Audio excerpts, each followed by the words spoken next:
안녕하세요. 오늘도 말씀의 은혜 안에서 늘 새롭게 되시는 하루가 되시기를 주님의 이름으로 축복합니다. 오늘 함께 나눌 하나님의 말씀은 요한계시록 12장 7절로 12절입니다. 제가 공독하겠습니다. 하늘에 전쟁이 있으니 미가엘과 그의 사자들이 용과 더불어 싸울세. 용과 그의 사자들도 싸우나 이기지 못하여 다시 하늘에서 그들이 있을 곳을 얻지 못한지라. 큰 용이 내쫓기니 옛 뱀 곧 마귀라고도 하고 사탄이라고도 하며 온 천하를 꿰는 자라. 그가 땅으로 내쫓기니 그의 사자들도 그와 함께 내쫓기니라. 내가 또 들으니 하늘에 큰 음성이 있어 이르되 이제 우리 하나님의 구원과 능력과 나라와 또 그의 그리스도의 권세가 나타났으니 우리 형제들을 참소하던 자, 곧 우리 하나님 앞에서 밤낮 참소하던 자가 쫓겨났고 또 우리 형제들이 어린 양의 피와 자기들이 증언하는 말씀으로써 그를 이겼으니 그들은 죽기까지 자기들의 생명을 아끼지 아니하였도다. 그러므로 하늘과 그 가운데에 거하는 자들은 즐거워하라. 그러나 땅과 바다는 화 있을진저 이는 마귀가 자기의 때가 얼마 남지 않은 줄 알므로 크게 분내어 너희에게 내려갔음이라 하더라. 아멘. 네, 오늘 말씀의 제목은 하늘의 전쟁입니다. 7절에 하늘의 전쟁이 있으니 그 하늘에서 미가엘과 그의 사자들이 또 용과 또 용의 사자들이 양쪽에서 이렇게 전쟁이 일어나는 모습, 마치 어떤 그 판타지 영화나 무슨 히어로물을 보는 것 같습니다.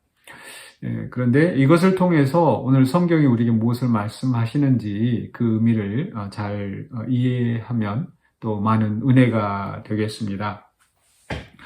이 하늘의 전쟁이 나고 그 마귀가 사탄이 쫓겨났다. 큰 용은 앞에 그 12장 3절에서 나왔던 그 큰 붉은 용입니다. 그 용이 쫓겼다. 그런데 그때 이제 음성이 납니다. 10절에서 하늘에 큰 음성이 있어 이르되 이제 우리 하나님의 구원과 능력과 나라와 또 그의 그리스도의 권세가 나타났으니, 그러니까 이 그리스도의 권세가 나타났다.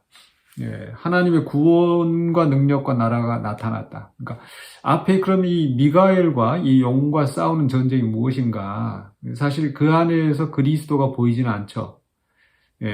즉 그럼 이 하늘에서 나는 이 전쟁은 실제로 막 하늘에서 어떤 막 전쟁이 나고 뭐 그런 글쎄요 그 뭐 정확히 우리가 뭐라고 딱 말을 할 수는 없지만 이 정확히 지금 이 말씀이 전달하고자 하는 그 의도는 바로 이 그리스도의 권세가 나타났다. 그리스도의 권세가 언제 어떻게 나타났습니까? 또 하나님의 구원과 능력과 나라가 어떻게 나타났습니까? 예수 그리스도의 고난과 부활의 사건이죠. 즉 예수 그리스도의 고난과 부활의 사건이 이 땅에서 이루어졌을 때 거기에 거기에 대응하여서 하늘에서는 이 천상의 전쟁이 나고 사탄이 세력을 잃고 하늘에서 몰락하는 것으로 지금 표현되어 있다는 거죠.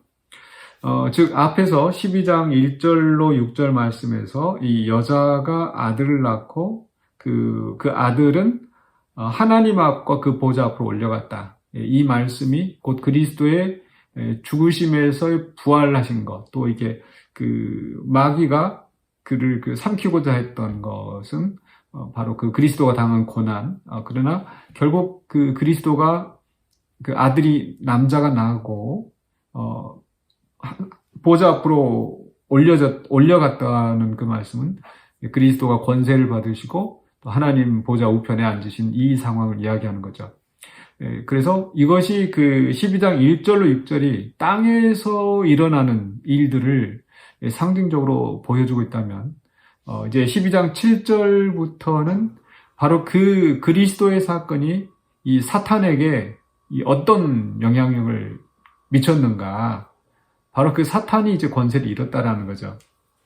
그래서 이 사탄이 이제 그리스도의 권세가 나타남으로, 그렇죠?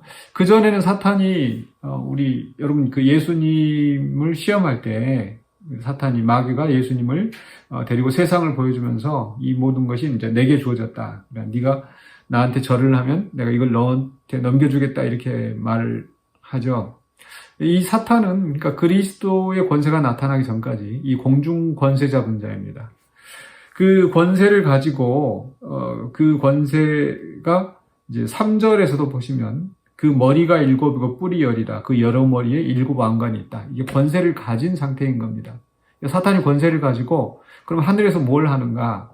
하나님 앞에서 참소하는 겁니다. 10절에 형제들을 참소하던 자, 우리를 정죄하고 우리를 괴롭히는 그 사탄. 그런데 그리스도의 고난과 그리스도의 대속적인 희생의 죽음 그리고 부활하심으로 이 죄와 사망의 권세가 이제 졌습니다. 그리스도가 승리하셨거든요. 그래서 사탄은 하나님 앞에서 쫓겨난 거예요. 그 말은 그 권세를 이제 잃었습니다. 그리스도에게 권세를 내주었습니다. 바로 그것을 지금 설명하고 있는 겁니다.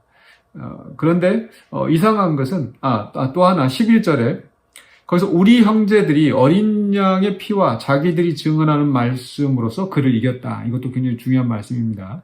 즉 그리스도가 부활 승천하신 후에 이제 하나님의 성령이 임하시고 그리고 그 성령을 힘입어서 이 제자들이 그리스도의 복음을 증거하는 거죠. 말씀을 선포하고 귀신을 쫓아내고 바로 이게 이 사탄의 권세를 이기는 겁니다. 또 어린 양의 피로 이겼다고 그랬습니다. 더 이상 사탄이 이 어린 양의 피로 씻김을 받은 자들을 정죄하거나 참소할 수 없습니다.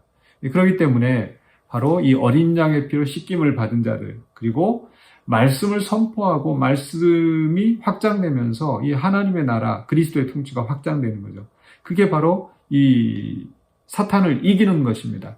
즉 예수 그리스도의 고난과 부활로서 이제 결정적으로 사탄이 패배하였고 그리고 이제 나머지 바로 이 그리스도의 제자들 성도들이 말씀을 선포하고 그리스도의 부활의 증인이 되어서 복음을 전할 때에 사탄이 더 이제 패배하고 이 성도가 이기게 되는 거죠. 그런데 이제 마지막으로 12절에서 그러므로 그 가운데 거하는 자들은 즐거워하라. 하늘과 그 가운데 거하는 자들은 즐거워하라. 그러나 땅과 바다는 화 있을진저. 그런데 땅과 바다는 화 있을진저. 보통 이 화 있을진저라는 표현이 이 악한 자들에 대한 심판으로서 선언되는 그 탄식이지만 여기서는 그런 악한 자에 대한 그 심판의 의미와는 조금 거리가 있지 않나. 물론 이 땅에서도 이 악한 자들에 대한 심판도 있지만, 그러나 여기에서 그 전달하고자 하는 메시지의 그 초점은 12절 후반부에 보면 이렇게 되어 있습니다. 화 있을진저 이는 마귀가 자기의 때가 얼마 남지 않은 줄 알므로 크게 분내어 너희에게 내려갔음이라 하더라. 즉 이 땅 위에서 이제 하늘에서 권세를 잃었던 마귀가 이제 이 땅에서 이 최후의 발악을 하는 겁니다. 최후의 발악을 하기 때문에 그것 때문에 성도들은 이 땅에서 고통을 받을 수 있는 거죠. 그런가 하면은 이 땅에서 여전히 하나님을 거역하고 그리스도를 배척하는 사람들은 이 마귀의 꼬임에 넘어가서 결국 마귀와 함께 영원한 형벌을 받게 되는 거죠. 그런 면에서는 화 있을진저라는 표현이 그들에게 맞는 말일 수도 있습니다. 그러나 분명한 것은 바로 이 사탄의 권세가 이제는 그리스도의 부활의 사건으로 말미암아 이 사탄이 권세를 완전히 잃었다라는 것. 그것을 우리가 이 말씀을 통해서 우리 교훈을 얻을 수 있다라는 겁니다. 또한 바로 오늘 우리가 지금 살아가면서 이제 그리스도의 제자로서 바로 어린 양의 피로 또 그리고 그리스도의 말씀으로 마귀를 대적하여 우리는 싸워야 한다는 것과 그리고 우리가 이 땅에서 고난을 받는 그런 상황이 있다면 그것은 마귀가 득세해서가 아니라 마귀가 힘을 잃었기 때문에 최후의 발악을 하는 것이다. 그래서 이제 머지않아 우리 주님께서 그 악한 권세를 최종적으로 완전히 멸하시고 하나님의 나라가 이루어질 것을 우리에게 보여주고 있는 겁니다. 그렇기 때문에 우리가 힘들고 어려운 그런 고난의 상황이라 할지라도 결코 낙심하지 않고 이제 마귀의 때가 다 됐구나 이렇게 생각하시고 우리가 어떤 어려움 속에서도 우리가 담대하게 또 그리스도의 복음을 맡은 자로서 또 복음을 증거하고 그리스도를 나타내고 그리하여 이 하나님 나라의 역사에 동참하시는 저와 여러분이 되시기를 주의 이름으로 간절히 축원합니다. 기도하겠습니다. 사랑의 주님 은혜를 감사합니다. 주님께서 우리를 위하여 우리의 죄를 담당하시고 희생제물로 하나님 앞에 드리시고 그리하여서 사탄 마귀의 권세가 완전히 이 땅에서 또 하늘에서 힘을 잃고 또 이 땅에서 잠시 발악을 하지만 결국 하나님 예수 그리스도의 권세 아래에 완전히 굴복하게 될 줄로 믿습니다. 그 날을 바라보면서 우리가 믿음으로 또 주님을 따라 또 충성하는 종들이 되게 하여 주시옵소서. 예수 그리스도 이름으로 기도하옵나이다. 아멘.